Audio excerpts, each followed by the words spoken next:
ज़रा सोचिए, एक ऐसी शक्ति, एक ऐसी मुद्रा जिसके सामने कोई इंसान अपनी मर्जी से कुछ नहीं कर पाता। एक ऐसी ताकत जिसने पुराने समय के कई खतरनाक राज अपने अंदर छिपा रखे थे। आज हम आपको एक ऐसे ही प्राचीन राज के बारे में बताने जा रहे हैं जिसे सुनकर आपकी रूह कांप उठेगी। हम बात कर रहे हैं मोहिनी मुद्रा की, वो डरावना सच जिसने सैकड़ों नहीं बल्कि लाखों लोगों को अपना गुलाम बना लिया था। मोहिनी मुद्रा, यह सिर्फ एक शब्द नहीं बल्कि बहुत पुरानी रहस्यमयी शक्ति का नाम है। इसे वशीकरण मुद्रा या सम्मोहन मुद्रा भी कहते हैं। पुराने योग और तंत्र की किताबों में इसके बारे में बहुत कुछ लिखा गया है। यह सिर्फ हाथ से बनाई जाने वाली कोई साधारण शक्ल नहीं थी, बल्कि एक ऐसा गहरा तरीका था जो इंसान के मन को अंदर तक असर करके उसे अपने काबू में कर सकता था। लेकिन क्या यह सिर्फ एक कहानी थी या इसके पीछे कोई गहरा छिपा हुआ विज्ञान था जिसे हम आज तक समझ नहीं पाए हैं? पुरानी कहानियों के मुताबिक इस मुद्रा का सीधा रिश्ता भगवान विष्णु के मोहिनी अवतार से है। जब देवताओं और राक्षसों के बीच अमृत पाने के लिए लड़ाई हो रही थी, तब भगवान विष्णु ने एक बहुत ही सुंदर स्त्री मोहिनी का रूप लिया था। उनकी कमाल की खूबसूरती और उनके हाव भाव ने, जिसमें हाथों की खास मुद्राएं भी ज़रूर रही होंगी, राक्षसों को इतना मोहित कर दिया कि वे अमृत बांटते समय अपना होश खो बैठे और देवताओं को सारा अमृत मिल गया। यह तो सिर्फ एक पौराणिक कहानी है, लेकिन क्या यह घटना सिर्फ एक मिसाल थी या इसमें इंसान के मन को कंट्रोल करने के किसी असली तरीके का इशारा छिपा था? क्या मोहिनी अवतार सच में मोहिनी मुद्रा का ही एक बड़ा रूप था? सवाल यह है कि क्या यह सिर्फ एक धार्मिक कहानी थी या इसके पीछे कोई ऐसा मनोवैज्ञानिक या एनर्जी से जुड़ा तरीका था जिसे पुराने ऋषि मुनियों और तांत्रिकों ने हजारों साल पहले ही खोज लिया था? क्या वे इंसान के दिमाग की कमजोरियों और उसे सम्मोहित करने की ताकत को समझ गए थे? आजकल के कई वैज्ञानिक भी मानते हैं कि कुछ खास शारीरिक हरकतें और हाथ के इशारे हमारे दिमाग के अंदरूनी हिस्सों पर गहरा असर डाल सकते हैं। तो क्या मोहिनी मुद्रा इसी छिपे हुए विज्ञान का सबसे बड़ा रूप थी जिसका ज्ञान आज भी हमारी पहुंच से बाहर है? मोहिनी मुद्रा कैसे की जाती थी? एक गुप्त और जटिल प्रक्रिया। जैसा कि हमने बताया, मोहिनी मुद्रा सिर्फ एक साधारण हाथ का इशारा नहीं था। यह एक बेहद जटिल और गुप्त प्रक्रिया थी जिसमें कई चीज़ें एक साथ काम करती थीं। पुराने ग्रंथों के अनुसार इसे हासिल करना और इसका अभ्यास करना बहुत मुश्किल माना जाता था और यह केवल योग्य गुरुओं की देखरेख में ही किया जाता था। आइए समझते हैं कि इसे कैसे किया जाता था। हाथों की विशिष्ट मुद्राएं, हस्त मुद्राएं। मोहिनी मुद्रा का सबसे प्रमुख हिस्सा हाथों की विशेष आकृतियां थीं। ये सिर्फ दिखावे के लिए नहीं होती थीं, बल्कि ये शरीर की ऊर्जा को खास तरीके से चैनल करने के लिए डिज़ाइन की गई थीं। हर उंगली और हाथ का हर हिस्सा शरीर में अलग अलग ऊर्जा बिंदुओं से जुड़ा होता है। मोहिनी मुद्रा में इन बिंदुओं को ऐसे जोड़ा जाता था कि एक शक्तिशाली मानसिक और ऊर्जावान प्रभाव पैदा हो सके। कल्पना कीजिए, ये सिर्फ मुद्राएं नहीं थीं, बल्कि ऊर्जा के सर्किट थे। मंत्रों का जाप और ध्वनि का प्रभाव। मुद्राओं के साथ साथ खास मंत्रों का लगातार जाप भी किया जाता था। मंत्र सिर्फ शब्द नहीं होते, बल्कि ध्वनि ऊर्जा के विशिष्ट पैटर्न होते हैं। इन मंत्रों को सही उच्चारण और लय के साथ दोहराने से एक विशेष कंपन पैदा होता था, जो अभ्यास करने वाले और लक्ष्य दोनों के मन पर गहरा असर डालता था। यह ध्वनि ऊर्जा मुद्रा द्वारा बनाई गई ऊर्जा को और शक्तिशाली बनाती थी। गहरी एकाग्रता और ध्यान धारणा और ध्यान। मोहिनी मुद्रा का अभ्यास करने वाले को अत्यधिक एकाग्रता और गहरे ध्यान की स्थिति में जाना पड़ता था। मन को पूरी तरह से एक जगह केंद्रित करना, बाहरी दुनिया से खुद को अलग कर लेना और अपने इरादे को लक्ष्य पर पूरी तरह से लगाना बहुत ज़रूरी था। यह एकाग्रता इतनी गहरी होती थी कि अभ्यास करने वाला अपनी मानसिक ऊर्जा को निर्देशित कर सके। सांस पर नियंत्रण यानी प्राणायाम भी इस प्रक्रिया का एक अहम हिस्सा था। सांस को नियंत्रित करने से शरीर में प्राण ऊर्जा, जीवन शक्ति को नियंत्रित किया जाता है। इस ऊर्जा को नियंत्रित करके अभ्यास करने वाला अपनी मानसिक शक्तियों को बढ़ा सकता था और उन्हें मोहिनी मुद्रा के जरिए सही दिशा दे सकता था। इरादा और भावना शायद सबसे महत्वपूर्ण तत्व था। अभ्यास करने वाले का इरादा और उसकी भावनाएं। पुराने ग्रंथों में कहा गया है कि मोहिनी मुद्रा तभी काम करती थी जब अभ्यास करने वाले का इरादा बहुत मजबूत और स्पष्ट होता था। उसकी भावनाएं जैसे वशीकरण या नियंत्रण की तीव्र इच्छा उस ऊर्जा को बल देती थीं जो मुद्रा और मंत्रों से पैदा होती थी। यह प्रक्रिया इतनी जटिल थी कि इसे सीखने में सालों लग जाते थे और सिर्फ कुछ ही लोग इसमें पूरी तरह से माहिर हो पाते थे। इसके गलत इस्तेमाल को रोकने के लिए इस ज्ञान को बहुत गुप्त रखा जाता था। इतिहास के पन्नों में क्या यह ज्ञान पूरी दुनिया में फैला था? पुराने भारत की कई गुप्त किताबों में, खासकर तंत्र शास्त्र और आगमों में, मोहिनी मुद्रा का जिक्र मिलता है। इन किताबों को आज भी पूरी तरह से समझा नहीं जा सका है और इनका ज़्यादातर ज्ञान आम लोगों से छिपा हुआ है। इन ग्रंथों में दावा किया गया है कि खास तांत्रिक साधनाओं और गहरी ध्यान की मदद से कोई भी व्यक्ति इस मुद्रा में माहिर बन सकता था। एक बार जब कोई इसमें पूरी तरह से माहिर हो जाता तो वह किसी भी इंसान को उसकी मर्जी के खिलाफ भी अपने काबू में कर सकता था। ये एक ऐसी ताकत थी जो सिर्फ शरीर से नहीं बल्कि मन और भावनाओं के स्तर पर भी किसी को गुलाम बना सकती थी।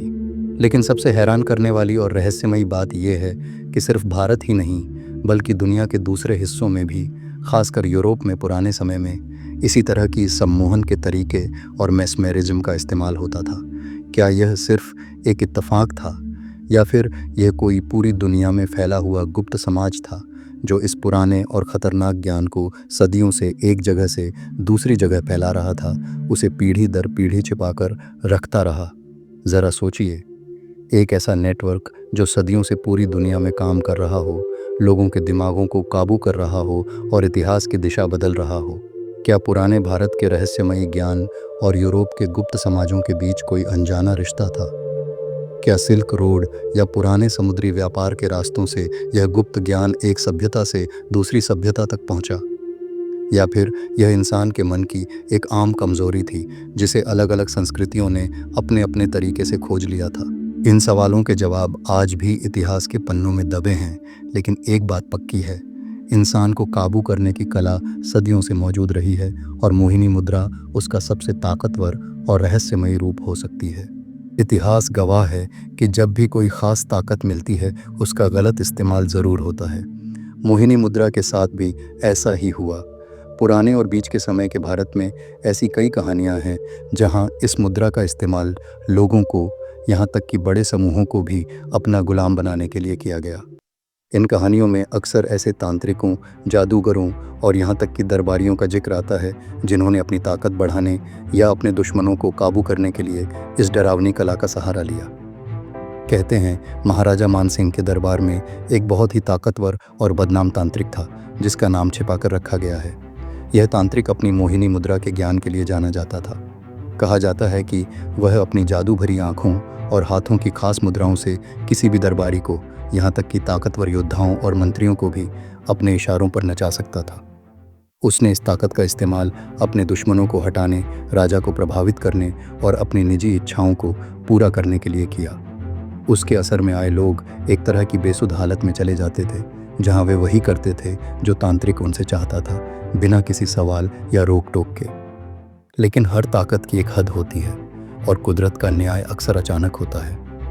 जब उस तांत्रिक ने अपनी शक्ति का हद से ज़्यादा गलत इस्तेमाल करना शुरू किया और अपनी लालच पूरी करने के लिए बेगुनाह लोगों को गुलाम बनाना चाहा, तो एक रहस्यमयी घटना हुई। एक रात वह अपने ही महल में रहस्यमय तरीके से मरा हुआ मिला। किसी को नहीं पता कि किसने उसे मारा या कैसे मारा। क्या यह किसी अनजानी शक्ति का काम था? क्या यह कुदरत का अपना संतुलन बनाए रखने का तरीका था? या फिर कोई गुप्त संगठन जो इस ज्ञान की पवित्रता और उसके गलत इस्तेमाल को रोकने के लिए था, उसने उसे ख़त्म कर दिया? इस घटना ने मोहिनी मुद्रा की ताकत के साथ साथ उसके खतरों को भी दिखाया। यह घटना सिर्फ एक मिसाल है। इतिहास ऐसी सैकड़ों अनसुनी कहानियों से भरा पड़ा है जहां मोहिनी मुद्रा जैसी तकनीकों का इस्तेमाल लोगों को कंट्रोल करने, उन्हें लड़ाइयों में धकेलने या उन्हें अपनी मर्जी के खिलाफ काम करने के लिए मजबूर करने के लिए किया गया। इन घटनाओं ने न केवल लोगों की ज़िंदगी बर्बाद की बल्कि कई बार राज्यों और बड़े बड़े साम्राज्यों का भविष्य भी बदल दिया। क्या आज भी ऐसी शक्तियाँ काम कर रही हैं जो चुपचाप हमें कंट्रोल कर रही हैं? आज की दुनिया में मोहिनी मुद्रा का सच, विज्ञान और अध्यात्म का मेल। अब सवाल उठता है कि क्या आज के वैज्ञानिक और आधुनिक ज़माने में भी मोहिनी मुद्रा जैसी कोई चीज़ काम करती है?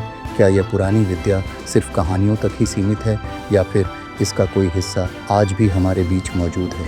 आज के मनोविज्ञान और न्यूरोसाइंस ने इंसान के मन की पेचीदगियों पर बहुत रिसर्च की है। आज हम जानते हैं कि हमारा अंदरूनी मन कितना ताकतवर है और उसे कैसे अलग अलग तरीकों जैसे सम्मोहन, हिप्नोसिस, न्यूरोलिंग्विस्टिक प्रोग्रामिंग NLP और यहाँ तक कि बॉडी लैंग्वेज और आँखों से संपर्क के जरिए प्रभावित किया जा सकता है। मनोवैज्ञानिक मानते हैं कि कुछ खास हाथ के इशारे, चेहरे के हाव भाव और आँखों का संपर्क सच में इंसानों के दिमाग पर गहरा असर डाल सकते हैं। एक माहिर वक्ता अपने शब्दों और शारीरिक भाषा के जरिए हजारों लोगों की भीड़ को प्रभावित कर सकता है, उन्हें अपनी बात मानने पर मजबूर कर सकता है। क्या यह सिर्फ प्रभावशाली व्यक्तित्व है या फिर यह मोहिनी मुद्रा का ही एक आधुनिक वैज्ञानिक रूप है जिसे हम अभी तक पूरी तरह से पहचान नहीं पाए हैं? क्या मोहिनी मुद्रा पुराने ज़माने की NLP या मास हिप्नोसिस का ही एक रूप थी जिसे तब के लोग एक जादुई शक्ति मानते थे? आज के दौर में जब हम सोशल मीडिया, विज्ञापन और TV रेडियो से घिरे हुए हैं, क्या हमें पता है कि कैसे अनजाने में हमारे विचारों और फैसलों को प्रभावित किया जा रहा है? क्या यह मोहिनी मुद्रा का ही एक बड़ा आधुनिक रूप है जो डिजिटल तरीक़ों से काम कर रहा है? क्या वे एल्गोरिथम और डेटा एनालिटिक्स जो हमारी पसंद नापसंद को ट्रैक करते हैं और हमें उसी के हिसाब से चीज़ें दिखाते हैं, वे भी एक तरह की मोहिनी मुद्रा नहीं है जो हमें काबू कर रही हैं? ये सवाल हमें सोचने पर मजबूर करते हैं कि क्या मोहिनी मुद्रा का असली ज्ञान अब भी किसी गुप्त संगठन के पास सुरक्षित है या फिर वह बदलकर आज की तकनीकों का हिस्सा बन गया है जिसे हम अपनी आंखों से देख नहीं पा रहे हैं। अब जब हमने मोहिनी मुद्रा के रहस्यमयी इतिहास और उसके आज के संभावित रूपों को समझ लिया है, तो यह जानना भी ज़रूरी है कि क्या इसका अभ्यास करना मुमकिन है और अगर हाँ, तो किन बातों का ध्यान रखना चाहिए। ये समझना बहुत ज़रूरी है कि मोहिनी मुद्रा, जैसा कि पुरानी किताबों में बताया गया है, कोई साधारण हाथ की मुद्रा नहीं है जिसे आप बस देखकर सीख लें। पुरानी किताबों के हिसाब से मोहिनी मुद्रा का अभ्यास बहुत मुश्किल और पेचीदा माना जाता है। इसमें सिर्फ खास हाथों की मुद्राएं ही नहीं होती थीं, बल्कि इसके साथ गहरी सांस पर कंट्रोल, प्राणायाम, मन को एक जगह लगाना, धारणा और ख़ास मंत्रों का जाप भी जुड़ा होता था। इसे किसी सही गुरु के सामने सीखे बिना करने की कोशिश करना न केवल बेकार हो सकता है बल्कि ख़तरनाक भी हो सकता है। ये कोई ऐसी चीज़ नहीं है जिसे आप अकेले या बिना पूरी जानकारी के करें। इसके अभ्यास के लिए बहुत ज़्यादा आत्मनियंत्रण और आध्यात्मिक शुद्धता की ज़रूरत होती थी। ये माना जाता था कि अगर कोई इंसान गलत इरादों से या सिर्फ दूसरों को काबू करने की इच्छा से इसका अभ्यास करता है तो उसके नतीजे बहुत बुरे हो सकते हैं, जैसा कि हमने इतिहास की कहानियों में देखा है। ताकत का गलत इस्तेमाल हमेशा तबाही लाता है। हालांकि अगर हम मोहिनी मुद्रा के पीछे के सकारात्मक मनोवैज्ञानिक विचारों को देखें तो यह हमें कुछ ज़रूरी बातें सिखाती है। ध्यान लगाकर बैठना, सांस को कंट्रोल करना और सकारात्मक शारीरिक हरकतें सच में हमारे अपने मन और दूसरों के साथ हमारे रिश्तों को बेहतर बना सकती हैं। यह हमें आत्मविश्वास बढ़ाने, अच्छी बातचीत करने और सकारात्मक असर डालने में मदद कर सकता है। यह दूसरों को काबू करने के बजाय खुद को और अपने आसपास के माहौल को अच्छे तरीके से प्रभावित करने के बारे में है। आज के समय में जब असली मोहिनी मुद्रा का ज्ञान लगभग खत्म हो चुका है या सिर्फ कुछ गुप्त परंपराओं में ही बचा है, तो इसका अभ्यास करने की बजाय इसके पीछे के सिद्धांतों को समझना ज़्यादा ज़रूरी है। इसका मतलब है अपने अंदर का संतुलन बनाए रखना, अपनी ऊर्जा को सही दिशा में लगाना और दूसरों के प्रति इज्जत और अच्छे व्यवहार का पालन करना। यह हमें अनजाने में होने वाले मानसिक हेरफेर से भी बचाता है, क्योंकि जब हमारा मन शांत और केंद्रित होता है तो बाहरी चीज़ें हमें आसानी से भटका नहीं पाती। अब सबसे ज़रूरी सवाल, क्या आपको कभी ऐसा लगता है कि आपके फैसले आपके अपने नहीं हैं? क्या आपको कभी ऐसा लगता है कि कोई अनजानी ताकत आपको कुछ ऐसा करने पर मजबूर कर रही है जो आप नहीं चाहते? क्या आपके विचार अचानक बदल जाते हैं और आप खुद को ऐसे रास्तों पर पाते हैं जिनकी आपने कभी कल्पना भी नहीं की थी? अगर आपको कभी ऐसा लगे कि कोई आपके आज़ाद फैसलों को काबू कर रहा है, आपकी भावनाओं से खेल रहा है या आपको अपनी मर्जी के खिलाफ कुछ भी करने के लिए उकसा रहा है, तो सावधान हो जाइए। हो सकता है आपके आसपास भी कोई मोहिनी मुद्रा का या उसके आज के रूप का इस्तेमाल कर रहा हो। यह कोई भूत प्रेत की कहानी नहीं, बल्कि इंसान के मन की गहराइयों से जुड़ा एक डरावना सच हो सकता है। अपने आप को सुरक्षित रखने के लिए अपनी मानसिक जागरूकता बढ़ाएं, अपने विचारों और भावनाओं को समझें। क्या वे आपके अपने हैं या किसी और के असर का नतीजा हैं? अगर आपको यह वीडियो पसंद आया और आप ऐसे ही और अनसुलझे रहस्यों को जानना चाहते हैं तो लाइक करें, शेयर करें और हमारे चैनल को सब्सक्राइब करें।